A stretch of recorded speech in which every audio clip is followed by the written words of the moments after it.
നമസ്കാരം. ഗുരുവായൂർ ദിവസങ്ങളുടെ വ്യത്യാസമില്ലാതെ എന്നും ആളും ബഹളവും നിറഞ്ഞു നിൽക്കുന്ന ഇടം.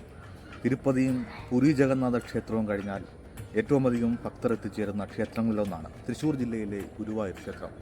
ഭാരങ്ങളിറക്കി വെച്ച് ആശ്വാസം തേടി ലക്ഷക്കണക്കിന് വിശ്വാസികൾ എത്തുന്ന ഗുരുവായൂർ ക്ഷേത്രത്തിന് പ്രത്യേകതകൾ ഏറെയുണ്ട്.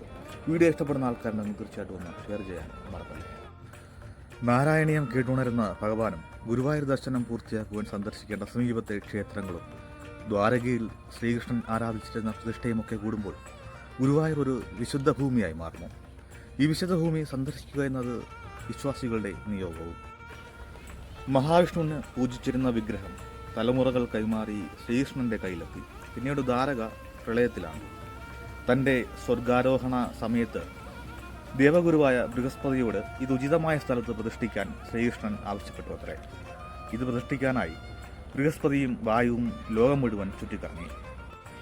അങ്ങനെ ആ യാത്രക്കിടെ അവർ ശിവൻ തപസ് ചെയ്തുവെന്ന് വിശ്വസിക്കുന്ന രുദ്രതീർത്ഥക്കരയിലെത്തുകയും ഇവിടെ പ്രതിഷ്ഠ നടത്തുവാൻ ശിവൻ ആവശ്യപ്പെടുകയും ചെയ്തു അത്രേ.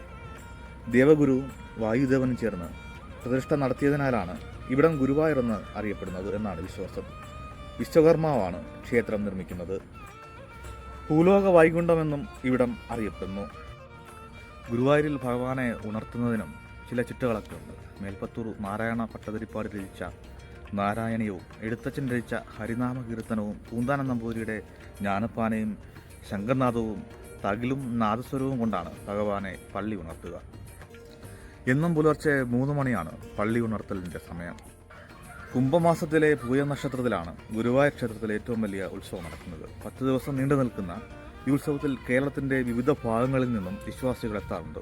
ഗുരുവായൂരപ്പൻ ക്ഷേത്രത്തിന് വെളിയിലിറങ്ങുന്ന സമയം കൂടിയായതിനാൽ ഇത് നാട്ടുകാരുടെ പ്രധാനപ്പെട്ട ആഘോഷം കൂടിയാണ്. ഗുരുവായൂരപ്പൻ എന്നാണ് പറയുന്നതെങ്കിലും ഉണ്ണിക്കണ്ണനായാണ് കൃഷ്ണനെ ഇവിടെ ആരാധിക്കുന്നത്. ശ്രീകൃഷ്ണൻ തൻ്റെ അവതാര സമയത്ത് കാരാഗൃഹത്തിൽ വെച്ച് വസുദേവർക്കും ദേവകിക്കും ദർശനം നൽകിയ രൂപത്തിലാണ് ഈ വിഗ്രഹം ഉള്ളതെന്നാണ് വിശ്വാസം. അതുകൊണ്ടാണ് ഗുരുവായൂരപ്പനെ ഉണ്ണിക്കണ്ണൻ എന്ന് വിളിക്കുന്നത്. വളരെ അപൂർവമായ പാതാളഞ്ജനം എന്ന ശിലയിലാണ് ഇവിടുത്തെ വിഗ്രഹമുള്ളത്. ഗുരുവായൂർ ക്ഷേത്രം സന്ദർശിച്ച് എല്ലാ ഫലങ്ങളും ലഭിക്കണമെങ്കിൽ സമീപത്തെ ചില ക്ഷേത്രങ്ങൾ കൂടി സന്ദർശിക്കണം.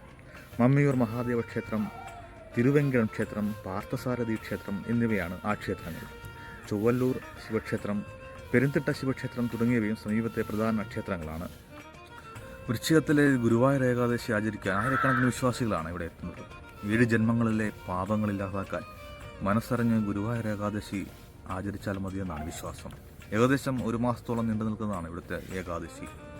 മഹാവിഷ്ണു ദേവഗണങ്ങൾക്കൊപ്പം ഗുരുവായൂർ ക്ഷേത്രത്തിൽ ഈ ദിവസം എഴുന്നള്ളുമെന്നാണ് വിശ്വസിക്കപ്പെടുന്നത്.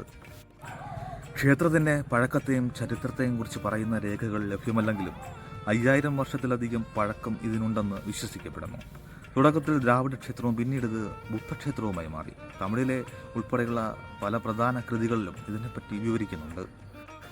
ടിപ്പുവിൻ്റെ പടയോട്ടക്കാലത്ത് ഗുരുവായൂരിലെ വിഗ്രഹം സംരക്ഷിക്കുവാനായി ക്ഷേത്രക്കാർ അമ്പലപ്പുഴയിലേക്ക് പോയത്രേ. മഹാരാജാവിൽ നിന്നും മറ്റും പ്രത്യേക അനുമതി വാങ്ങി അമ്പലപ്പുഴ ക്ഷേത്രത്തിൻ്റെ തെക്കേ നടയ്ക്ക് സമീപമുള്ള ചെമ്പകശ്ശേരി രാജാവിൻ്റെ കൊട്ടാരത്തിൽ പ്രതിഷ്ഠിച്ചു. സമീപത്ത് തന്നെ തിടപ്പള്ളിയും കിണറും നിർമ്മിക്കുകയും ചെയ്തു. ഇന്നും ഇതിൻ്റെ അവശിഷ്ടങ്ങൾ ഇവിടെ കാണുവാൻ സാധിക്കും. അമ്പലപ്പുഴ ഗുരുവായൂർ നട എന്നാണ് ഇതറിയപ്പെടുന്നത്. കേരളത്തിലെ ഏറ്റവും പ്രസിദ്ധമായ ആന വളർത്തൽ കേന്ദ്രങ്ങളിലൊന്നാണ് ഗുരുവായൂരിനടുത്ത് സ്ഥിതി ചെയ്യുന്ന കുന്നത്തൂർ കോട്ട. ഗുരുവായൂർ ദേവസ്വത്തിൻ്റെ ഉടമസ്ഥതയിലുള്ള ഈ കോട്ടയിൽ ഗുരുവായൂരിൽ വഴിപാടായി ലഭിക്കുന്ന ആനകളെയാണ് സംരക്ഷിക്കുന്നത്.